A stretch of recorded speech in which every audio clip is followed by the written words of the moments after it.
வணக்கம் நண்பர்களே, எல்லோரும் எப்படி இருக்கீங்க? நாங்கள் எல்லாம் நல்லா இருக்கிறோம். வெயில் சரியான வெயில் அடிச்சுக்கிட்டு இருக்குது. ஒரு நாளைக்கு ஒரு நாள் வெயில் அதிகமாக தான் போய்கிட்டே இருக்குது.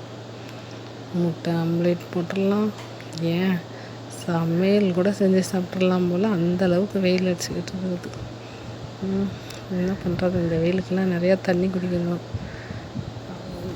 இப்போ நம்ம ஒரு தர்பூசணி வாங்கிட்டு வந்து நல்லா கீற்று போட்டு நல்லா கட் பண்ணிவிட்டு கரண்டியை வச்சு நல்லா தர்பூசணியை எடுத்து ஒரு மிக்ஸி சாரில் போட்டு நல்லா தேவையான அளவு எடுத்துக்கோங்க. தேவையான அளவு எடுத்து போட்டு கொஞ்சோண்டு பால் ஊற்றிக்கோங்க. அதை நான் எடுக்க மறந்துட்டேன் வீடியோ எடுக்கும்போது.